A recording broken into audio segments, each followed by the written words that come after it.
Hello, everybody. I can't really see anybody, but there's people out there. Some familiar faces, so hello to everybody. We'll chat up after this. I even get a mug with my name on it. No expense spared. Anyway, welcome to Build 2025. It's amazing how many people are here. It's really great. And today's, practical, real, virtual, whatever it is, it's really about my journey, how I got here by some weird road that curved and kept going and I kept following it.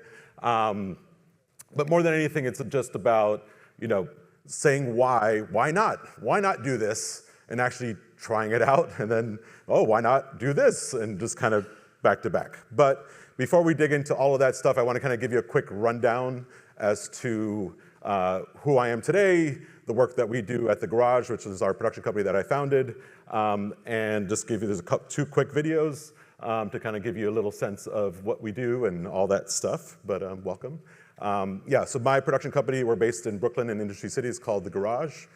We do all sorts of fun stuff. I'm not going to even spoil you there, but basically we're a production company by the traditional sense, and this is the work that we do.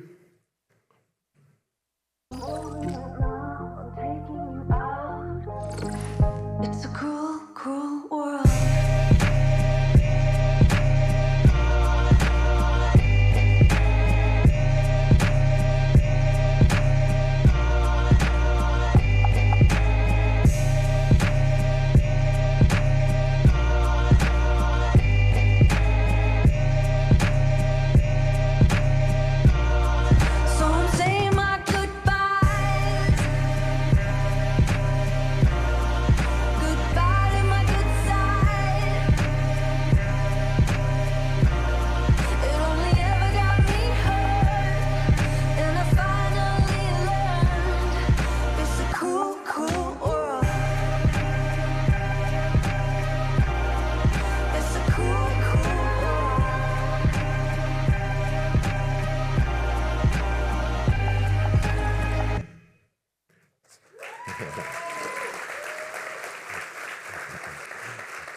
I was going to say the noon time slot was not a very good idea because you're all going to be hungry after this. I'm sorry. But yes, basically, traditionally we started, okay, that's good. That's not outside my control. But basically, we started as a production company, and that's the work we do. Me, I'm a photographer. I came here 20 years ago for Photo Expo years ago when they used to have that. Like I started as a still photographer, and we'll go through how I got here. But we also basically collaborate a lot. This is kind of new in the last kind of 4 years, where basically we have all these kind of specialties in-house between robots and crazy lighting and now virtual production and all that stuff. So we started a company within our company basically to be like, hey, we don't do all the production on that work, but we could bring our specialists or effects teams or all that stuff and work with other people. And that's actually led to like a really fun road where we're doing some really, really cool stuff. And I want to give you just one more video like that kind of gives you a sense of just, this is all garage collaboration work, basically. Hello, how you doing? Am I talking too fast? I'm running on adrenaline and 1 hour naps. Cause I do what you tell me to and do it to death. Do it to death. Acapulco, Tel Aviv, and maybe Japan. And pretty people yell at me to follow the dance. So I do what you tell me to and do it to death.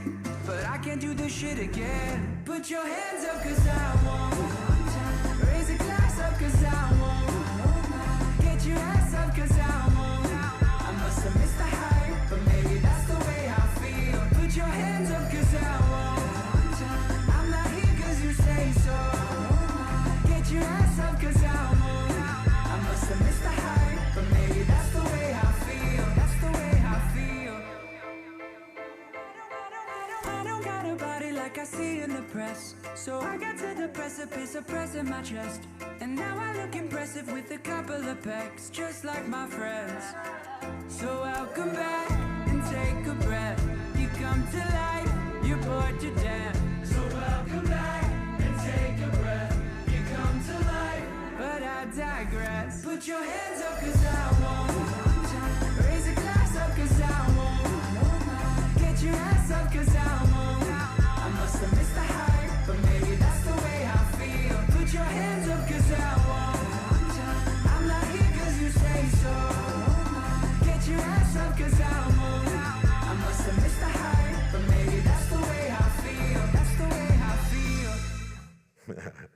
very fun. Yeah.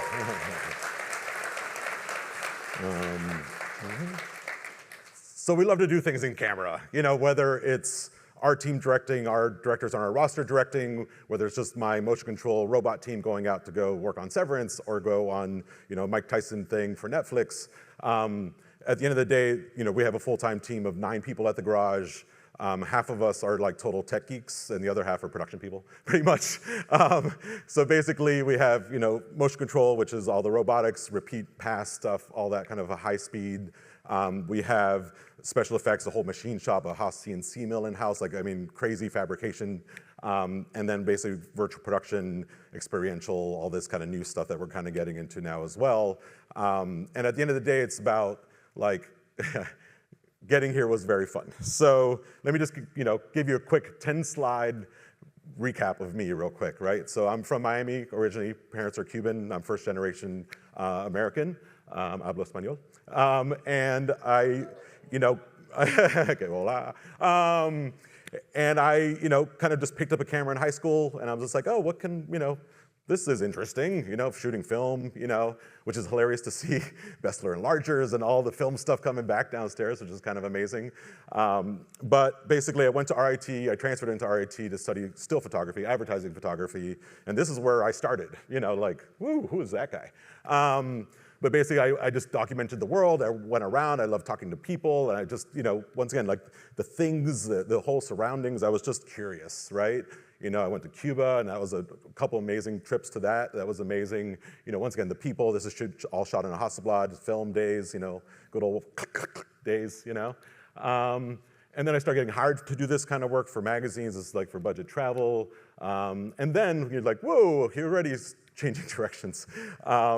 I got hired by Victoria's Secret to shoot shoes because a friend of mine worked there, and they're like, oh, he knows how to light stuff, and he's a technical guy, and this is the era where digital photography was coming in, and I was always a very technical person, even though I wasn't doing it in my traditional work, as you saw.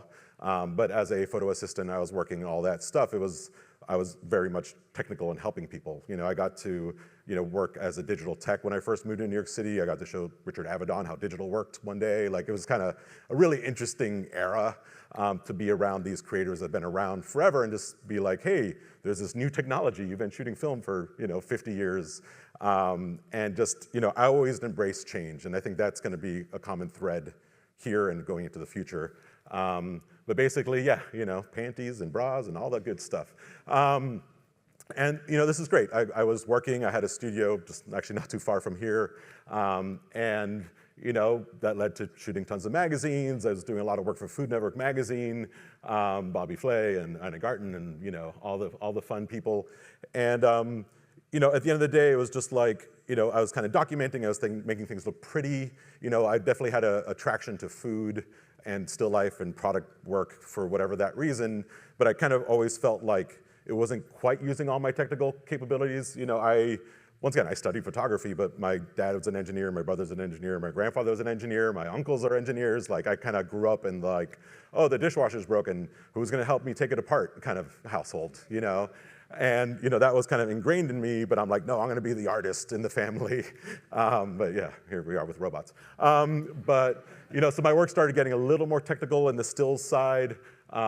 People like Macy's and GE and Verizon, and ever try to shoot a coffee bean that's that small, that close, that's its own technical challenge, all of its own.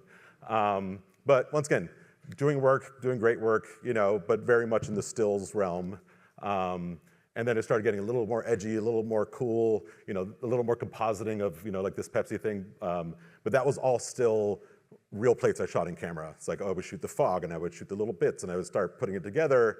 And, but I was like, oh, this is too easy. How do I make this harder? That's another thing that could be added to this whole story of mine.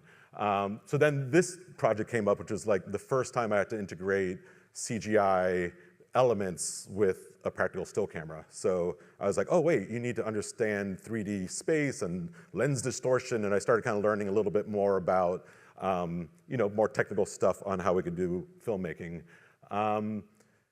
And then I started taking hobby classes. I started taking woodworking and electronic circuits and all this stuff on the side because I was just like, this still stuff is easy, but I just want to explore more. I want to try new things. I'm always wanting to play with my hands. I don't know how many of you can not sit still, but I'm one of those.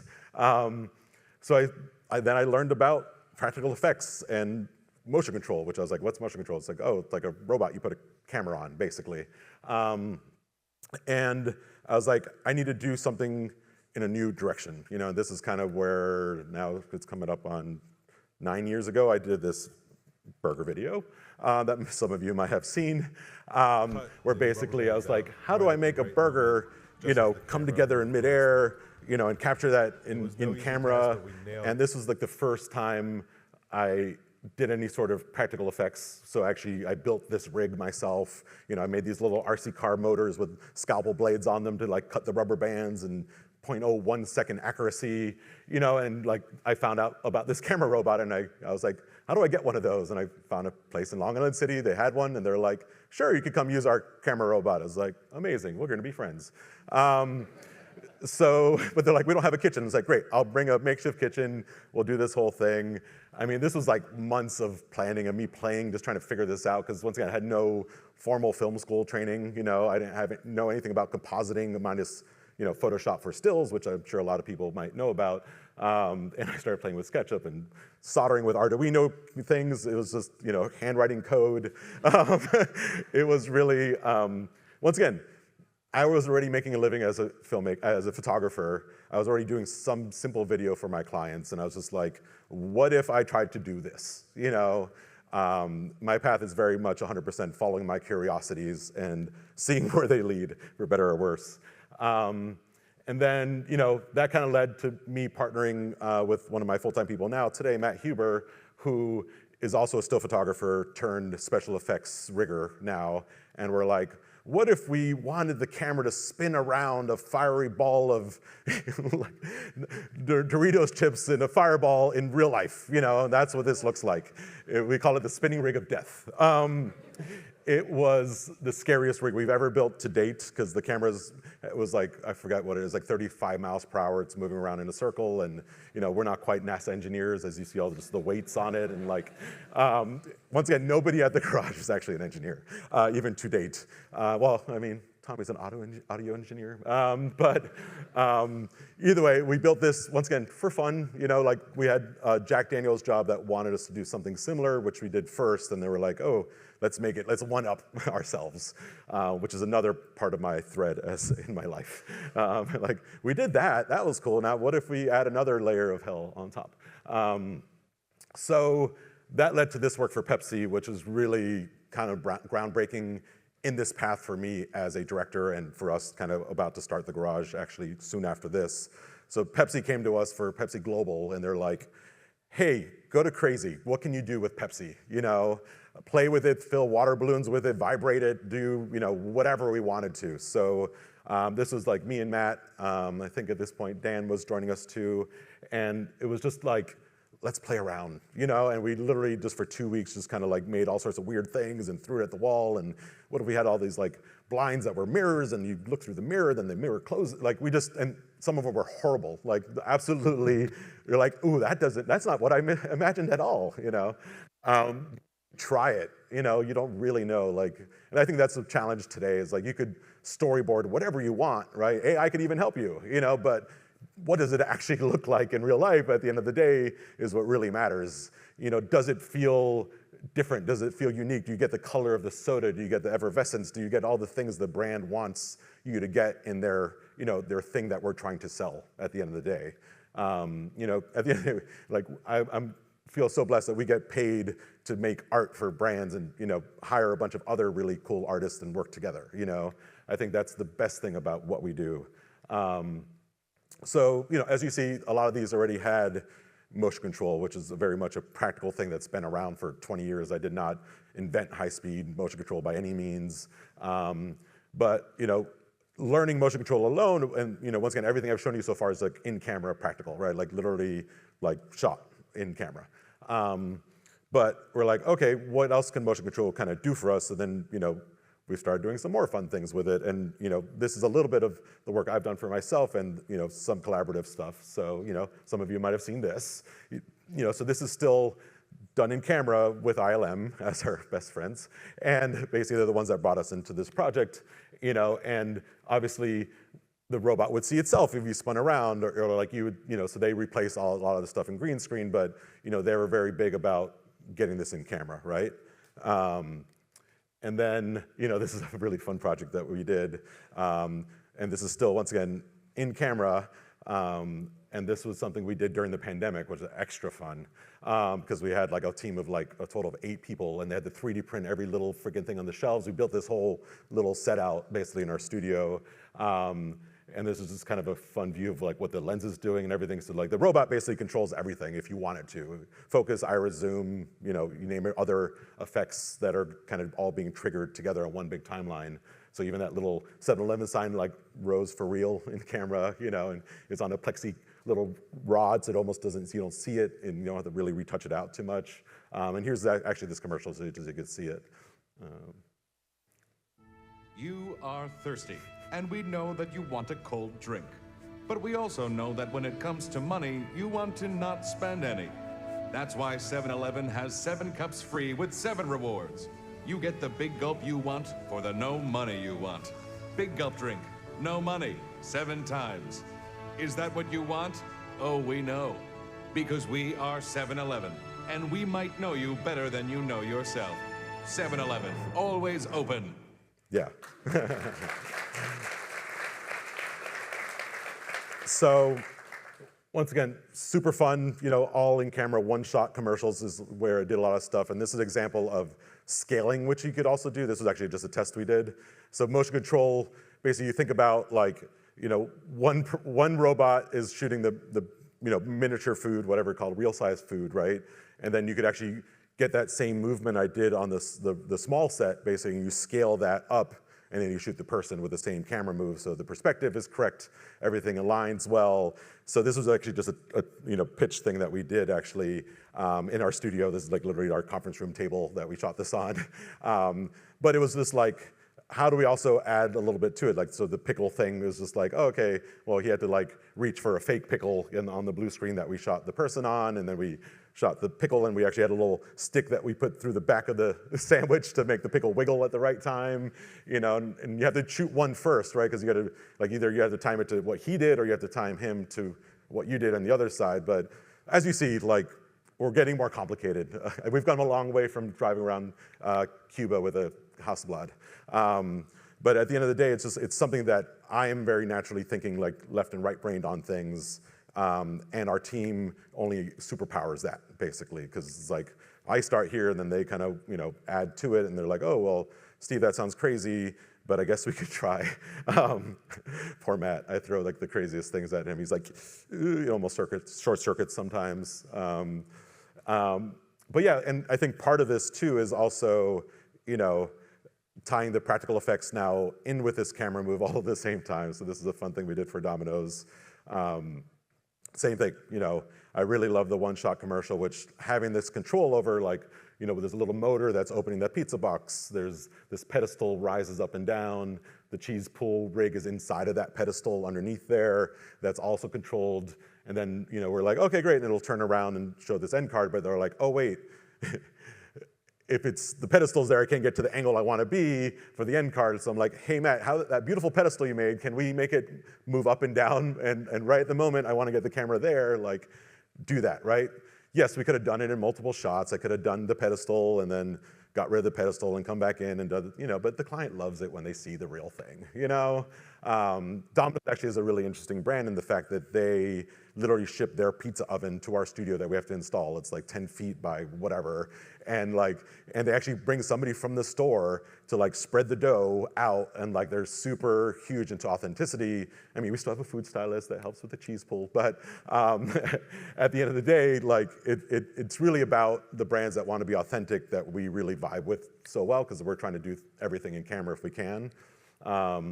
But we have a whole fleet of robots now. So all our rigs are Mark Roberts motion control rigs mostly, and everything from the Boltex on track, which was like the one you saw in Severance, to the regular Bolt, which was our first one, and some of these little baby model movers that we move all sorts of stuff around with. But then the next level was like, and part of the challenge, right? Like, I don't know how many commercial filmmaking and production company life and the life of a director, but there's these things called treatments that you have to write. So basically, you have to explain what I'm thinking to a client in an agency so that they could sell through the idea, right? And they could, give us the money and like, congratulations, now to actually make it happen. So that was always hard because like I would always have these ideas that we haven't seen before, or like really kind of pushing the limit. So I started getting into obviously storyboarding, but then I was like, it still doesn't quite show the camera move and everything. So I started getting into Previs, which is kind of like a cheap CGI version of what I'm actually going to do in real life, right? So this is kind of like Previs tied into like real shoots as kind of an example. There's no virtual production yet in this still. This is just like all, but it's just more about like, how do we show the client what we want to do and almost time out the edit? And you could really be very efficient actually with Previs. So this is using Unreal Engine, and this is kind of some of our first tiptoes into that, which we're going to get into a little bit more as we go along. But if you see this pure leaf spot, the Previs is on the bottom right. Oh, there's some BTS too, but yeah, so this is the Previs we did at the bottom right. This is the final spot on the left. So you can see how closely, we followed our Previs. Meta-human drinking, oof. Those are getting better. This is a few years ago. But yeah, so that's the other thing too here. So we use scaling on this too. That's that trick I was showing you with the guy in the big sandwich. So, because they're like, oh, we wanted this huge sea of blackberries. And I'm like, yeah, we could do it with models, but that's going to be like $10 million to have a huge sea of blackberries, right? So I was like, oh, we could do a small miniature set version of them and then scale the real size bottles here, as you see, down into that set. So we basically had two sets kind of running next to each other at different scales, with actually matching moving little pedestals just for, so that we could see that we're doing it the right way. And that was like our on-set comp there to see like, oh, is it lining up? So, once again, using Previs already as a way to kind of show an idea, get an idea sold, and, that was like huge for me because it's just like, now we could also play with it and edit ahead of time, like that on this particular project, the client's like, oh, we don't need that shot because I told them in the beginning they didn't need that shot, but until they saw that we didn't have time in the edit for it, they still wanted to shoot it and waste our time on it, right? So it really becomes a great tool of just like, for all the artists that are in here, just like, understanding what this is actually gonna look like when you actually do a thing, especially since the stuff we do is so technical, right? It's not like, oh, just show up, we'll figure it out today. No, it's like almost every project we do needs at least, some time of prep, whether it be a week or a month or, we never get that much time. We never get more than a month. I'd say 1 to 2 weeks is probably the average these days. And this kind of leads us now into, what we kind of discussed here is, virtual production, right? So, we're going to get into the nitty-gritty a little bit in this, but virtual production isn't necessarily new. A lot of people are hearing about it now, but it has been something that's been growing and building in VFX for quite a while. But why it's really big now is the use of walls like this, LED walls, in virtual production is kind of the newer version of this, But here's another example of a previs and an actual shot that we did, basically to show this kind of crazy single take feeling tape pull thing we did for 3M. And once again, this is an example of like the client wanted to show the real tape being really pulled in real life. They didn't want to CGI it because then it's like, okay, yeah, of course it's gonna be perfect because you CG'd it, right? Like, I think there's a whole group of brands out there that basically want to show that their thing does the thing they say it does, right? The food is the real food that you do, So Paola, who's in the crowd here, didn't sleep for a week painting everything blue in here. But this actual set, which is funny, looks CG, was actually really painted in real life. But then it was and then we had to make sure the speed of the tape pull was consistent throughout all the shots, where some are going up a wall, some are going around a corner. So we built this rig to kind of pull up the tape, because the client's like, oh no, I could just do it. I was like, no, you're not gonna do that, yeah. And the funny thing is, actually, the first shot is a hand. They look like these, because we had a hand model that couldn't quite hit what we wanted him to do, because that was the one shot that a hand had to pull. And we even made like this amazing little thing for him. We actually put a laser on the wall, dot, that basically was synced out of phase with the camera shutter, so the camera wouldn't see the laser dot.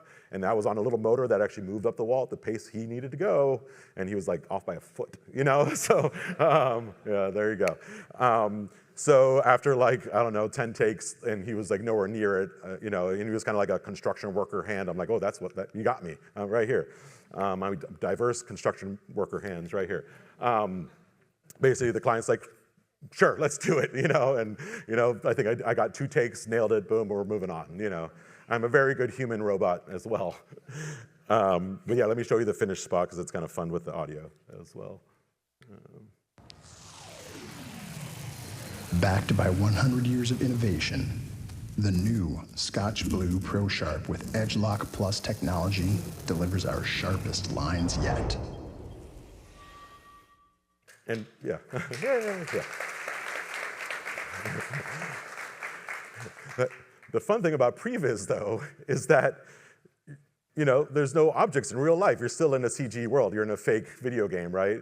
So this moment right here, where these tape rolls are on a table, we're like, yeah, of course, yeah, we'll do it. We'll pull back and they'll be there. And like, oh wait, but in real life, if they're there already, how do you get the camera on the other side of them? So like that was actually an impromptu thing that we actually had to figure out, like literally while we were planning this shot on the pre-light, we're like, oh, okay. So like last minute, the effects team that we have in-house, they're like built a little rotating thing to hold this piece of wood basically on it. So like with a little motor on it, so right as the camera passed it, it just like, you know, brought those rolls of tape right in front of it and we kind of landed. So even with Previs, we still get surprises, but you know, those are things that, once again, having the team that we have makes it easy enough to, you know, accomplish. But let's take a minute and let's now talk about virtual production, you know. So yeah, this is our studio, this is our LED wall and ceiling that we have there. I'm gonna go into some of the nitty gritty, but let's play this little video for you. I don't know if you guys have followed B&H's YouTube. Can we play the video here, guys? Yeah, thank you. This weather, it's supposed to be at B&H, and you know, we gotta do this video. You know, I really hope it clears up. It would be nice. Oh, look at that. Great, I think I might make it on time to do this video for B&H about virtual production. It'd be cool, you know, to really show them all the stuff we could do with virtual production. Oh wait, is this virtual production? Oh, it is.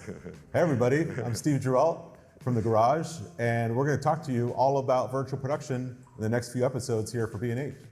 Yeah, so if anybody, yeah.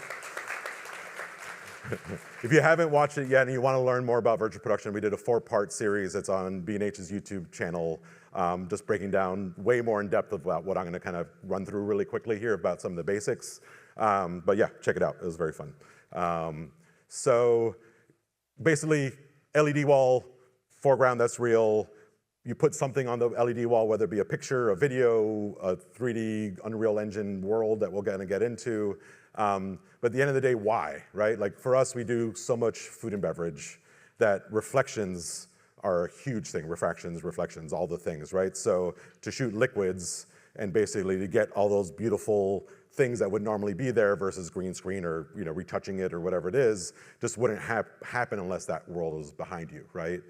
We also need to control the environment. Like a lot of times we have to shoot, let's say, the same shot all day where the time of day doesn't change, right? Like we're like, oh, we just did this lathe project that it was gonna be shot, every shot was shot 28 times, like 28 versions. So basically it was for global lathes, so it's 14 different flavor chips and each in 2 different hand model types, male and female or diverse or whatever it is. So, you know, trying to do that on location, like good luck, you know, literally shot one shot on one set for the whole day.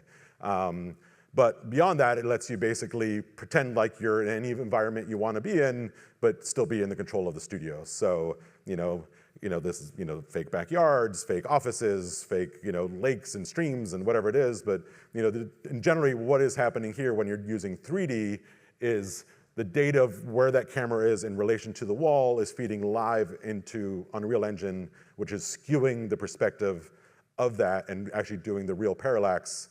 So what you actually get in camera is actually accurate. You know, when you were staring at it from the side, you're just like, that seems super weird. But at the end of the day, it really gives us a lot of power into, actually, can you just loop that video again? Can we play that one more time?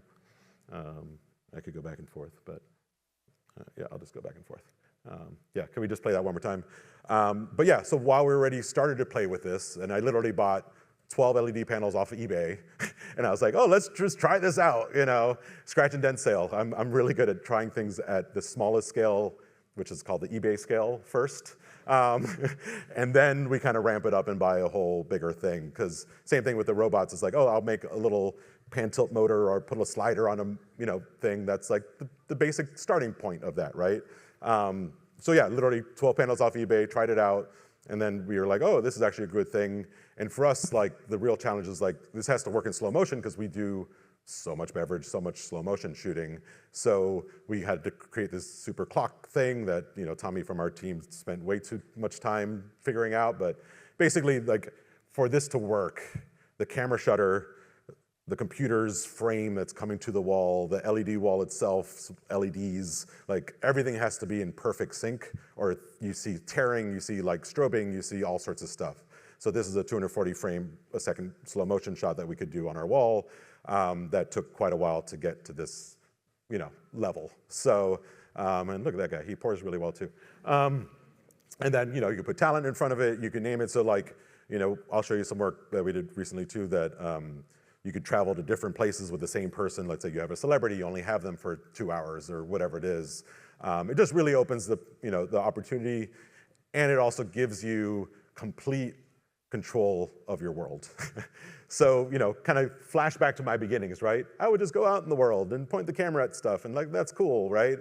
But like, now I get to use that knowledge of all the places I've been, the lighting I've seen, the people I've shot, and kind of bring it to life, you know, use the elements I've learned over those years into virtual production.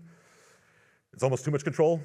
Like literally, where do I want the sun? Where do I want a tree? Do I want it to be windy? Do I want a bird to fly through? Like, you know, and I think the challenge is too, it's like you need to be also thinking about all those things, right? If you just have somebody build you a world or you download one on Unreal Marketplace, like it basically is just a basic world. There's nothing happening in it. And like when we first started playing with this, it was like, this just feels like dry.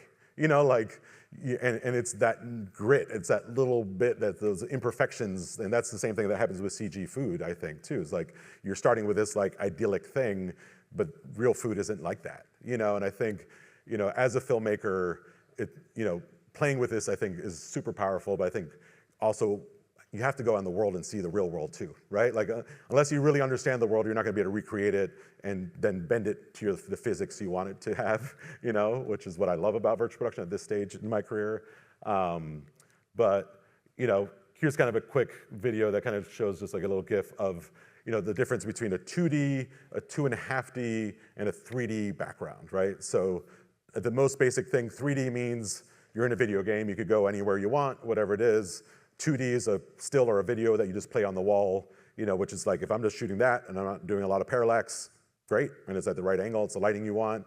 And then 2.5D is kind of this hybrid where it's like you took layers out of the 2D thing and basically move the mountains slightly separate from the foreground, and you could have a little bit of parallax, and kind of sells the shot enough if I'm just trying to do a little bit of this or a little bit of that. So, you know, each project we do, we have to weigh this in, like, oh, how many 3D worlds do we need? Because that takes time and that costs money.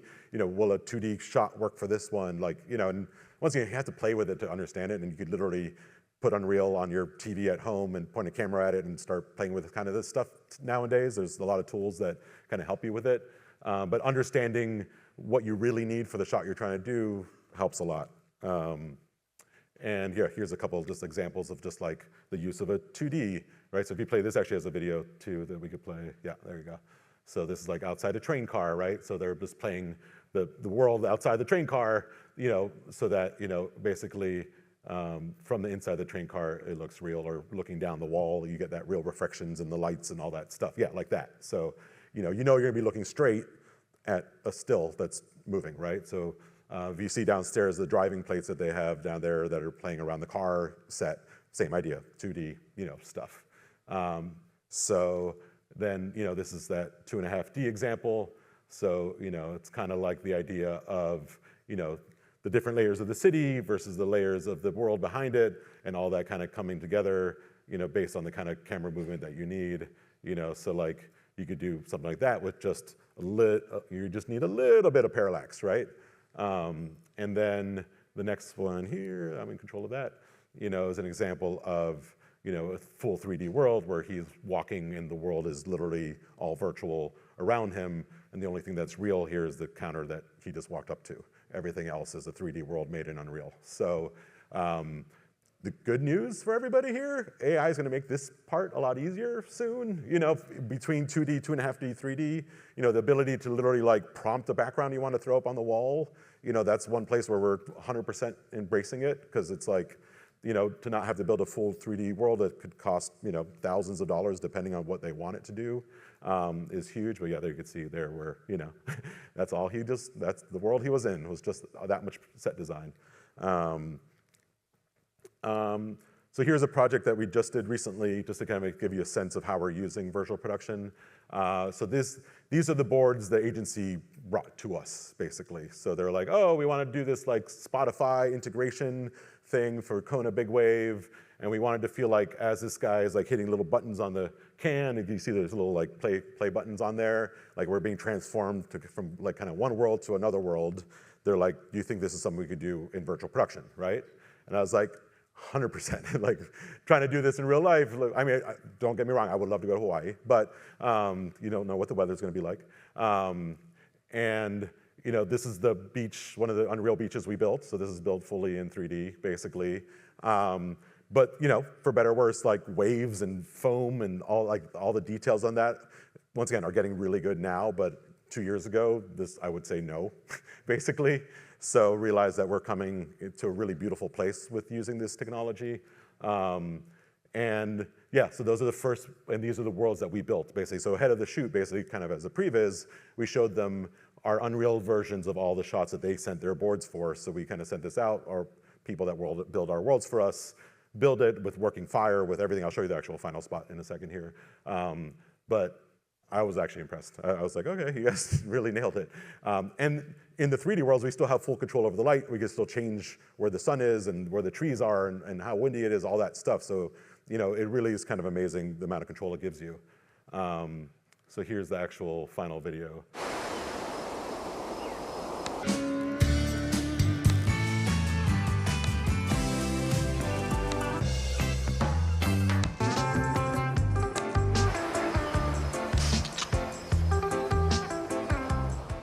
Yeah. Ooh, who wants a beer?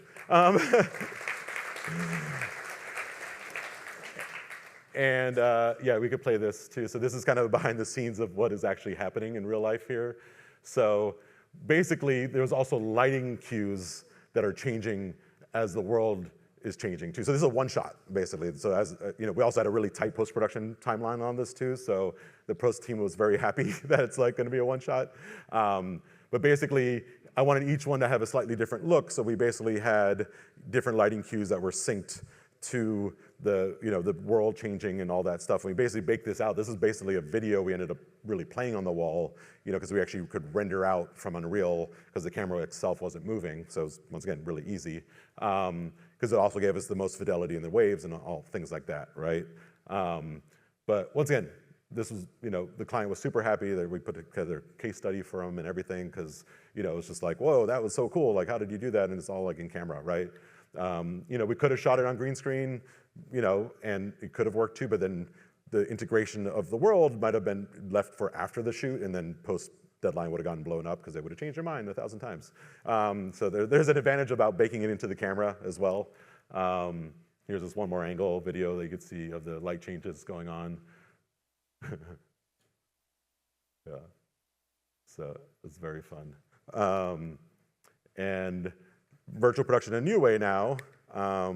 So this is recent work we just did for the New York Liberty, basically. So, oh yeah, can you play a little audio? Play the audio. Here we go. Get it up. I ain't on with a switch up. I ain't done till the war is won.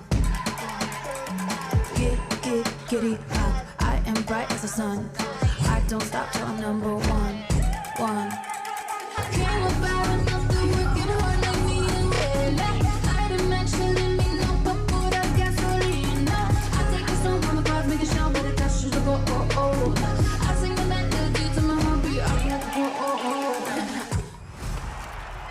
How do we describe us?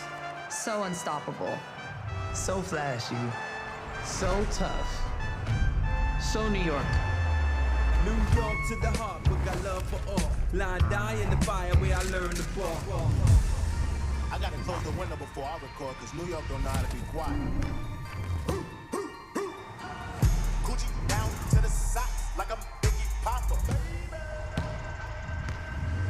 Yo, hold up, okay, hold up. You see a bad bitch coming through, yo, what's the hold up? I'm in that new me and new when I roll up. I tell a ballet, pop my hands and bring the ropes up. And then I'm actually gonna just keep going because there's another one. We're running out of time. Actually, wait, go back. Sorry, go back one. I can go back. There you go. Play this one too. So once again, that was for the Liberty Media Day. This is also this video we played that we shot Dr. J for the Nets as well. And this is where I'm working in a collaborative space, right? This one I was DPing. This one I DP'd the Liberty one, but we're also doing all the virtual production, everything basically. So with this, we had Dr. J, and we were only gonna have him for 3 hours, and they wanted to shoot him in 3 different spaces. They wanted him in the Izod Center, in Vince Carter's high school gym that no longer exists the way that it was back here, that we built an Unreal World for, that you're about to see. And then they also wanted to shoot him at the in UNC as well. So this is basically an Unreal gym that we built and we shot him on. So none of this is real. Also, our LED wall is not very big, and he's a really big person, so we had to like chop up the shot into 3 different shots to make it feel like one continuous walk down down the court, where it's just like, okay, we'll be from behind here, then we'll move further into the gym, and then we'll be from the side from here, and kind of block out all your shots and stuff like that. But it was a very fun project to kind of work on with them, and like really a great leverage of virtual production, because like none of this is real that he's at, and he was just like, oh my god, this is so cool, like. So once again, a lot of different use cases. This is actually John, who's in the in the room right here. So this is something we did with Flug for the Flugoween party. So this is virtual production as far as this is a green screen retouching in the Unreal world, but also we tied in bullet time into this as well. So once again, we like to make things as hard as possible. So can we go from a robot into bullet time, back into the robot, and then put in an Unreal World behind it and do it at a party with a bunch of drunk people. So it was, and this is one of those like, hey John, what if can we do bullet time plus motion control? And Christian, who's works with him and is an amazing mad scientist as well. We get along with all the mad scientists. We kind of did this together. So so many fun things in the future with virtual production that are like now new ways of how do we break this, right? So this is called Ghostframe. So, oh, whoops, sorry, go back, there you go. So let's play that video, sorry. So now you can actually shoot 2 backgrounds at the same time. So basically, the LED wall is actually flickering between shots. Basically, one is a green screen, one is the background that you want, green screen, background that you want. And then the red camera, the Red Raptor XL or the XLX, basically can give you those 2 live feeds right out of the one camera, and you actually get both of these clips that you could put on your timeline. Here's a better, fun example where I actually used 2 different backgrounds, and I'm just kind of wiping between them in one shot, basically. So to make it even more fun, we're actually frame syncing our lights too. So we actually have 2 different lighting scenarios happening on each side of this at the same time, basically. So basically it's kind of like one is like nighttime more lighting and one's more daytime lighting. So now I could pick and choose how I want to use this in an edit, and like, I want to cut from night to day, or I want the person's in and to be in daytime and the environment to be nighttime. Like you could really have touches, and I could eat Doritos. And you could really have a lot of fun in post, and it's just, once again, like, how do we use this stuff to make stories that we've never seen before, Here's a really fun example so this is actually just using reverb on the wall of the video signal, right? So can we do a dolly zoom into the sandwich, and as we dolly zoom in, that video feed's going up on the LED wall and reverbing out and doing some really cool, fun stuff, right? So it's like, oh, we have this, it could do this. What else if we did this with it? Like that's kind of where we are with this technology now that, we have the basics of like getting it to turn on right and work down. But these are, and then the fun thing here, right? We were also using that green screen pass simultaneously here. So what's on the wall is actually keyed from the green screen pass. So I could actually change the lighting on the one that's on the wall. I could do all this stuff basically in real time, So, the possibilities of this technology is really just allowing us to be creative, honestly. I think it's what it should be. Like, to me, technology should always just empower the creative story we're trying to tell. And here's an example of like now us kind of playing in using virtual production in actually experiences as well. So we'll play this last little video, and then we're gonna get into Q&A. So this is an event we had at our studio.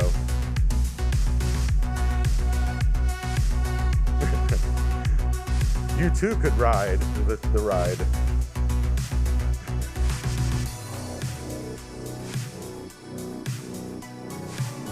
So this is using set extensions with Unreal. So this is a real set. Now we're in the Unreal world. So you're panning between Unreal world and real practical sets.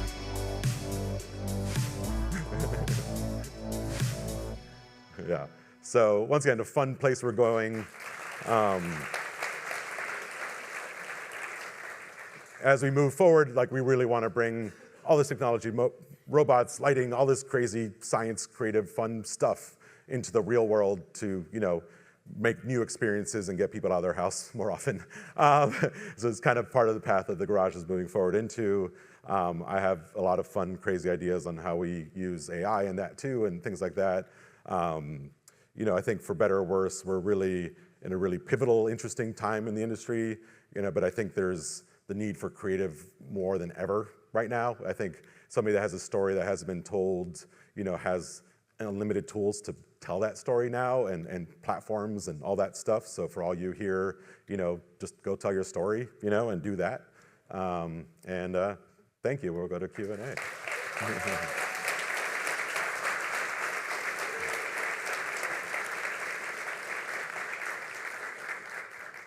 Thank you very much. I really enjoyed the discussion. I had a quick question. I know doing some of the collaborative productions, like working with an ILM, how do those relationships, develop? Being a small studio here on the East Coast, how do you get, those kind of collaborations?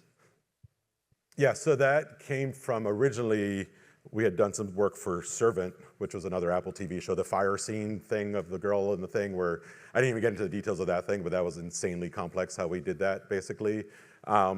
Where basically you get in with the right people, you start doing motion control with other people that know the right people, and when it comes down to that, and you do good work. At the end of the day, we, Anthony, who's the Techno-Dolly guy here, and Anthony Jakes in New York City, also kind of gave us a blessing too, because he's done, all the big, huge Hollywood films and all sorts of stuff. And, he's like, oh, my Techno-Dolly can't do that Severance shot too, but these garage guys, they're pretty good. They're all right. I think you'll be okay. So, and then as we do those projects, now ILM's like, oh, we have this other thing that came in. It just, that's how this whole industry kind of works, really. It's just like, you start with this one opportunity, you freaking hit it out of the park, and that's gonna give you another opportunity. I mean, we've said no to way more projects than we said yes to in motion control, because once again, they're like, oh, it's a $500,000 a day shoot, and all the pressures on this robot doing the right thing,